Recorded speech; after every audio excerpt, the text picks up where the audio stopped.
আপনাদেরকে ইতিমধ্যে জানিয়ে দেওয়া হয়েছে মোল্লার কাজ শেষ, এখন সিন্নি শুধু পালা। আর এবার আমরা বলতে চাই, যদি সিন্নি খেতে হয় তাহলে মোল্লাকে চিনি সিন্নি খেতে হবে, মোল্লা বাদ দিয়ে আর কাউকে সিন্নি খেতে দেওয়া হবে না।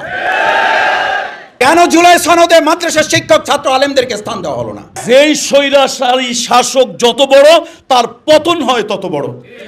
আমাদেরকে যেমন খুশি পিটাবেন, সেই দিন শেষ। এবার ফুটবলের পালা না, এবার আলেমরা প্লেয়ারের দায়িত্ব নিয়ে বাংলাদেশের জনগণকে সাথে নিয়ে আমরা গোলপোস্টের কাছে গিয়েছি। এবার গোল করি, বাংলাদেশের মানুষের বিজয় তাদের হাতে আমরা তুলে দেব। মনে রাখবেন, আল্লাহ যাকে উপরে তুলবেন, পৃথিবীর সব মানুষ মিলে যদি চেষ্টা করে তাকে নিচে নামাতে পারবে না। যার ওসিলায় সিন্নি খাইলি মোল্লা চিনলি না। আগামী দিনে পার্লামেন্ট হবে, আগামী দিনের মন্ত্রিসভা হবে, কিছু আলেম ওলামা দরবেশদেরকে খানাকা থেকে এনে ওখানে পাঠাতে পারি কিনা চিৎকার করে বলে দিতে চাই, আমরা ছিলাম, আমরা আছি, আমরাই থাকবো ইনশাআল্লাহ। আমাদের চরম প্রতিপক্ষ, এমনকি শেখ হাসিনা নিজেও 4 তারিখে যাদের নিয়ে বসেছিল তাদের কাছে শেষ কথা বলেছিল, অবস্থা ভালো না, আপনারাও একটু আল্লাহর কাছে দোয়া করেন। মনে আছে আপনাদের? সেদিন তিনিও কিন্তু আপনাদের রাস্তা ধরেছিলেন, শেষ পর্যন্ত তিনিও আপনাদের পথে হেঁটেছেন, কিন্তু ততক্ষণে হেঁটেছেন ততক্ষণে আল্লাহ তাআলা তার জন্য রাস্তা বন্ধ করে দিয়েছেন। সেজন্য আমি প্রায় বলি, মানুষ আল্লাহর পথে আসে, আল্লাহর কথা স্মরণ করে, কিন্তু যতক্ষণে আসে ততক্ষণে হয়তো তার কপাল থেকে হেদায়েতের শেষ নিশানাটুকু আল্লাহ তাআলা তুলে নেন। আসতে তো হয়, ওই যে আমরা বলি না, সোজা তো হন, মরার পরে হন। তো মরার পরেই যদি হবেন তাহলে মরার আগে হন না কেন? দ্বিতীয় কথা হচ্ছে, সম্মানিত উলামায়ে কেরাম, মাদ্রাসার শিক্ষক, আমার প্রিয় ছাত্রবৃন্দ, আমাদের ভূমিকা যদি আলোচনা করি তাহলে আমাদেরকে এবার সিদ্ধান্ত নিতে হবে। সেদিন আমরা যাত্রাবাড়ি থেকে কি সিদ্ধান্ত নিয়ে বলেছিলাম এবার আমরা জাতীয় বাইতুল মোকাররমে যাব না গণভবনে যাব? ও, এটা আপনাদের বুঝতে অসুবিধা হচ্ছে। সেদিন কোথায় সিদ্ধান্ত নিয়েছিলাম যে আমরা জাতীয় মসজিদ বাইতুল মোকাররমে যাব না গণভবন দখলে যাব? আমি খুব কেন বুঝতে পারি না আমি যে আলেমগণ আমরা এখনো কেন এটা বুঝতে পারছি না। সেদিন যদি গণভবন টার্গেট করি তাহলে আজকে সেদিনকার খেলোয়াড় হিসাবে আমরা এখনো কেন গণভবন টার্গেট করব না? এখনো কেন জাতীয় সংসদ ভবন টার্গেট করব না? এখনো কেন বঙ্গভবন আমরা টার্গেট করব না?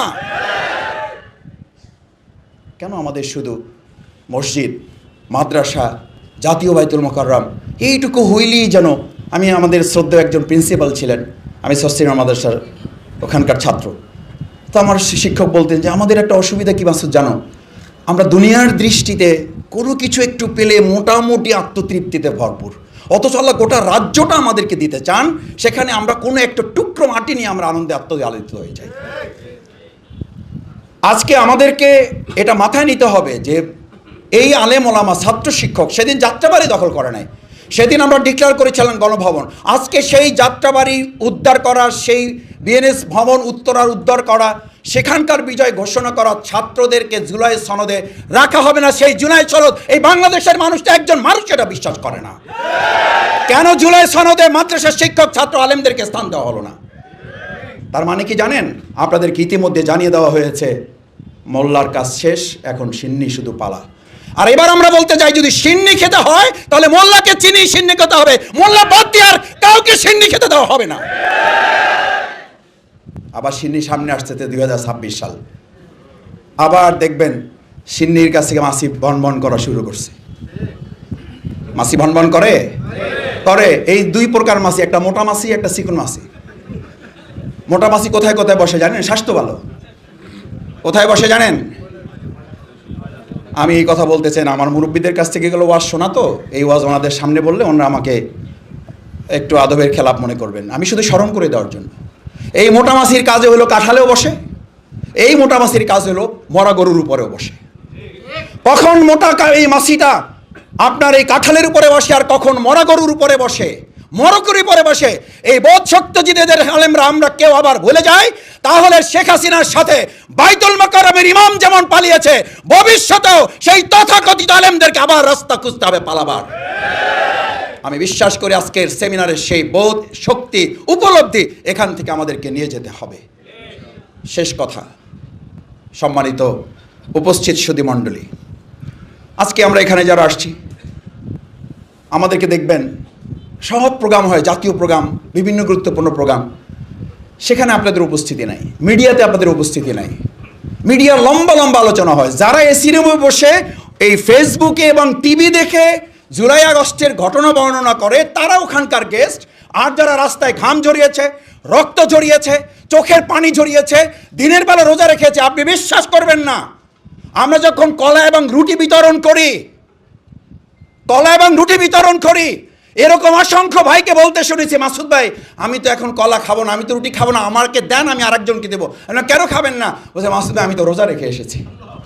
আপনি বলতে পারেন জুলাই আগস্টের গণঅভ্যুত্থানে এরকম অন্য কে কারা রোজা রেখে রাত্রে তাহাজ্জুদ পড়েছে আর কাবার গিলাফ ধরে দোয়া করার পর তারপরে আন্দোলনে এই ভূমিকা পালন করেছে? কারা তারা? তাদের বাদ দিয়ে আপনি মিডিয়া চালান, তাদের বাদ দিয়ে আজকে আপনাদের অন্তর্বর্তীকালীন সরকার চলতে চান। যদি চলতে চান, জুলাই আগস্টের যে ভুল হয়েছে তার চেয়ে কয়েক গুণ মূল্য দিয়ে আবার আলেম সমাজকে নিয়ে এই বাংলাদেশ পরিচালনার সিদ্ধান্ত নিতে হবে। তার আগেই এই আলেম সমাজ, ছাত্র, মাদ্রাসা সবাইকে সমান মূল্যায়ন, ন্যায্য মূল্যায়ন করতে হবে। এবারের ঘোষণা, আমরা এবার আর ফুটবল না, এবার আমরা প্লেয়ার। আমাদেরকে যেমন খুশি পিটাবেন, সেই দিন শেষ। এবার ফুটবলের পালা না, এবার আলেমরা প্লেয়ারের দায়িত্ব নিয়ে বাংলাদেশের জনগণকে সাথে নিয়ে আমরা গোলপোস্টের কাছে গিয়েছি। এবার গোল করি, বাংলাদেশের মানুষের বিজয় তাদের হাতে আমরা তুলে দেব। সেই প্রত্যাশা ব্যক্ত করে সেটার জন্য প্রস্তুতি গ্রহণ করার উদাত্ত আহ্বান জানিয়ে আমরা গোলপোস্টের কাছে গিয়ে যেন আর এটা না বলি আমরা সুন্দর দেখতে ফুটবল ভাই, যা পারেন করেন, মারেন আমাদের দিয়ে গোল দেন। এবার আমাদের দিয়ে গোল দিতে বলবো না, এবার বলবো আমরা গোল দিতে এসেছি, এবার আমরা গোল দেবো ইনশাআল্লাহ। আল্লাহ আমাদের কবুল করুন। আজকে আমি যাদের সামনে কথা বলছি তাদের ব্যাপারে ১,৫০০ বছর আগে আল্লাহ কোরআনুল কারিমে বলে দিয়েছেন, হাল ইয়াস্তাবিল্লাযীনা ইয়ালামুনা ওয়াল্লাযীনা লা ইয়ালামুন। আমরা সেই মন্ত্রে উজ্জীবিত হয়েছি। সূরা তাওবার ১১১ নম্বর আয়াতে যেমন করে আল্লাহ বলেছেন, ইন্নাল্লাহা ইশতারা মিনাল মুমিনিনা আনফুসাহুম ওয়া আমওয়ালাহুম বিআন্না লাহুমুল জান্নাহ। আল্লাহ রসুল ১,৫০০ বছর আগেই বলে গিয়েছেন, খায়রুকুম মান তাআল্লামাল কুরআনা ওয়া আল্লামাহু। আর সেই দৃষ্টিকোণ থেকে এই হলরুমে যারা অবস্থান করছি, কে কি বলল, কে কি জানালো, কে কি শোনালো, সেদিকে আমরা কর্ণপাত না করে আমাদের ওভার কনফিডেন্স, আমাদের আত্মবিশ্বাস, নবীর কথা অনুযায়ী আমরাই সেরা মানুষ। সুতরাং কারো কথায় আমাদের মর্যাদা কমে যাবে এটা কখনোই সম্ভব নয়। শুধু আজকে নয়, শুধু ৩৬ জুলাই নয়, শুধু ২৪শে নয়, এই পৃথিবীতে অবদান রেখেছে উলামায়ে কেরাম।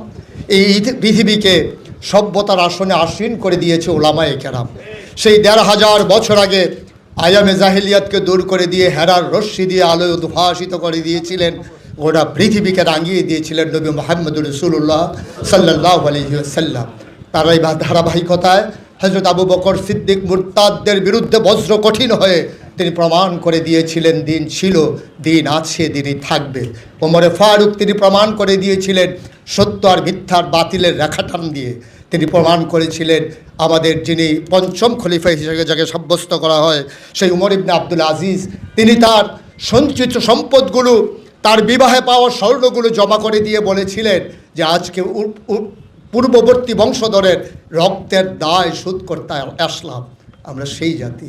সুতরাং বাংলাদেশ আমার প্রিয় মাতৃভূমি, আর এই মাতৃভূমির মাঝে কেউ জগদ্দল পাথরের মতো চেপে বসবে, আর আমরা যারা ৯২% জন লোক মুসলমানের প্রতিনিধিত্ব করি, আমরা চুপ মেরে বসে থাকব, এটা হবার নয়, হয় না ইনশাআল্লাহ। এবং সামনেও যদি এমন করে কেউ মাথা ছাড়ে দিয়ে উঠতে চায়, তাদের জন্য ২৪-এর এই গণঅভ্যুত্থানই আবার নতুন করে বার্তা দেওয়ার জন্য যথেষ্ট। শুধু আজকে এই ছাত্র জনতাকে, ওলামায়ে কেরামকে মনে করিয়ে দিতে চাই, যেমন কবি ফররুখ মনে করিয়ে দিয়েছিলেন, অথচ আধার পর্দা পাড়ায় ভোর হলো জানি না তা, নারঙ্গী বনে কাঁপছে সবুজ পাতা। দুয়ারে তোমার ৭ সাগরের জোয়ার এনেছে ফেনা, তবু তুমি জাগলে না, তবু তুমি জাগলে না। ৭ সাগরের মাঝি চেয়ে দেখো, দুয়ারে ডাকে জাহাজ, অচল সবিষে তসবির যেন দাঁড়ায় রয়েছে আজ। হালে পানি নাই, পাল তার উড়ে নাকো, হেনাবিক তুমি মিনতি আমার রাখো। আজকের এই হলরুম থেকে জানিয়ে দিতে চাই, অতীতে যেমন ছিলাম, আজ যেমন আছি, ভবিষ্যতেও থাকবো অটল পাহাড়ের মতো। চিৎকার করে বলে দিতে চাই, আমরা ছিলাম, আমরা আছি, আমরাই থাকবো ইনশাআল্লাহ। সুযোগ সবসময় আসে না, সুযোগের জন্য বহু বছর অপেক্ষা করতে হয়। আমাদের দেশে স্বাধীনতার পর থেকে আমরা যে কনস্টিটিউশনাল কন্টিনিউটি, সাংবিধানিক ধারাবাহিকতা বারবার ব্যাহত হয়েছে। কোনো দল যদি একবার বসতে পারে, চলে বলে কৌশলে ক্ষমতার আসন ছাড়তে চায় না। ফলে 54 বছরে আমার এই দেশে গুড গভর্নেন্স, সুশাসন, রুল অফ ল, আইনের শাসন, এটা কল্যাণ রাষ্ট্র প্রতিষ্ঠার যা আমাদের লালিত স্বপ্ন, বারে বারে এটা ব্যাহত হয়েছে। এবং এই যে সুযোগ, বহুদিন পরে মানুষ তার পছন্দের প্রার্থীকে ভোট দেওয়ার একটা অবারিত সুযোগ আসছে। এবং আমরা যদি ঐক্যবদ্ধ না থাকি, কাছাকাছি না আসি, তাহলে আগামী দিনে মহাবিপর্যয়ের জন্য আমাদের তৈরি থাকতে হবে। এক হো মুসলিম হারাম কে পাস বানি কে লিয়ে নাইলে কি সাহিল সে লেকর তাবখা কে কাশ কর। চারিদিকে আমাদের শত্রু। এখন আলেম ওলামা হতে পারে, আমি এক মাদ্রাসার ছাত্র, আপনি আরেক মাদ্রাসার হতে পারে, আপনি এক পীর সাহেবের মুরিদ, আমি আরেক পীর সাহেবের হতে পারে, আপনি একটা পলিটিক্যাল প্ল্যাটফর্মের, আমি আরেকটা পলিটিক্যাল প্ল্যাটফর্মের, কিন্তু আমার এবং আপনার মধ্যে বিরাট মিল আছে, সাদৃশ্য আছে।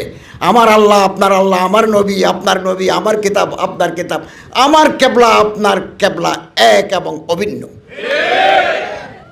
মনে রাখবেন, আল্লাহ যাকে উপরে তুলবেন, পৃথিবীর সব মানুষ মিলে যদি চেষ্টা করে তাকে নিচে নামাতে পারবে না। আর আল্লাহ যাকে ফেলে দিবেন, পৃথিবীর সব মানুষ চেষ্টা করেও তাকে উপরে তুলতে পারবে না। লা ইয়ানফাউ ওয়া লা ইয়াদুররু, আল্লাহর ইচ্ছায় সফল হবে। অতএব আমাদের একটা লক্ষ্য আছে। আজকে আমি উপদেষ্টা, 22 জন উপদেষ্টার মধ্যে একজন মাদ্রাসার ছাত্র উপদেষ্টা। আমি আজীবন মাদ্রাসার ছাত্র। এমনকি আমি উপদেষ্টা, আমি একটা মাদ্রাসায় তিরমিজি শরীফ পড়াতাম, ইন্টারন্যাশনাল ইসলামিক ইউনিভার্সিটিতে আমি শিক্ষকতা করতাম। এবং তাকমিলা হাদিস 1975 ইংরেজিতে আমি বখারি পড়ছি। 83 সনে MA পাস করে 2006 সালে PhD করছি চট্টগ্রাম বিশ্ববিদ্যালয় থেকে। তো এই যে উপদেষ্টা হওয়ার পরে গেছি, আমি আমার মাদ্রাসায় তিরমিজি আউয়ালের দরস দিয়েছি। এবারও কিতাবুল লেবাস ছাত্রদেরকে বলছি যে চলো তোমাদের একটু পড়াই। তো আমরা আজীবন মাদ্রাসার ছাত্র। আমাদেরকে বলে যে হুজুর মাথায় একটা ফু দেন, ফু দিই, ফু নিতে চায়, ভোট দিতে চায় না। 54 বছরের ইতিহাস, ভোটের কত % ভোট ইসলামপন্থীদের বাক্সে পড়েছে একটা তথ্য নেন তো। হতাশাব্যঞ্জক, হতাশাব্যঞ্জক। এগুলো বারবার আমরা নিজেরা একে অপরের বিরুদ্ধে লেগেছি। আমাদের শত্রু যারা, তারা ঐক্যবদ্ধ এবং অভিন্ন। আমরা যারা হামদিল, হামফিকির, হাম্মাশরাফ, হামদেমাক, আমাদের মধ্যে বিভাজন এবং আমাদেরকে আলাদা আলাদা করে ফেলার জন্য, ডিভাইড অ্যান্ড রুল করার জন্য শত্রুরা তৎপর। অতএব জুলাই বিপ্লবে যেভাবে মাদ্রাসার ছাত্র ওলামায়ে কেরামগণ ঐক্যবদ্ধভাবে এগিয়ে এসেছেন, আগামী দিনেও অভ্যুত্থান শেষ নয়, বারে অভ্যুত্থান করতে হবে, শেষ নয়। যতদিন আমাদের অভিষ্ট লক্ষ্যে আমরা পৌঁছতে পারি নাই, ততদিন আসুন না মানুষকে ভালোবাসি, মানুষকে ভালোবাসি।